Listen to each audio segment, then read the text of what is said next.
மதுரையில் நடிகர் ரஜினிகாந்துக்கு அவரது ரசிகர் கோவில் எழுப்பியுள்ளது பேசுபொருளாகி உள்ளது. மதுரை திருப்பரங்குன்றம் பகுதியைச் சேர்ந்த சரவணன் என்பவர் கட்டுமான தொழில் செய்து வருகிறார். தீவிர ரஜினி ரசிகரான சரவணன் திருப்பரங்குன்றம் நகர ரஜினி மன்ற செயலாளராகவும் உள்ளார். இந்நிலையில் கிரிவல பாதையில் புதிய வீடு ஒன்றை கட்டி வருகிறார். வீட்டிற்கு ஸ்ரீ ரஜினி பவனம் என பெயர் வைத்துள்ளார். மேலும் வீட்டின் நுழைவாயில் பகுதியில் ரஜினி மார்பளவு சிலை ஒன்றை வைத்து கோவில் கட்டி வருகிறார். இதன் திறப்பு விழா நிகழ்ச்சி வரும் 23ஆம் தேதி நடைபெற உள்ளது. இதற்காக ரஜினியின் சகோதரரை அழைத்து வீட்டு திறப்பு விழா நிகழ்ச்சி நடத்த உள்ளார்.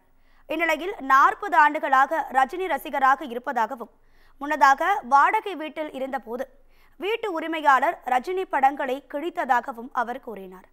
தொடர்ந்து தனது 35 ஆண்டுகால கனவு நனவாகி உள்ளதாகவும் சரவணன் தெரிவித்துள்ளார்.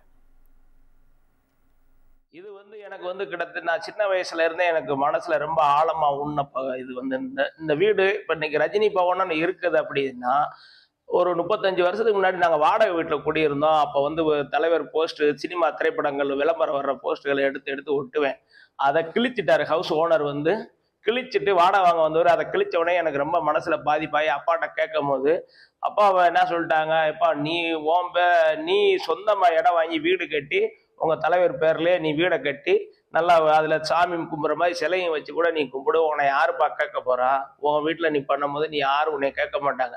அதனால 35 வருஷ கனவு இப்ப நிறைவேறி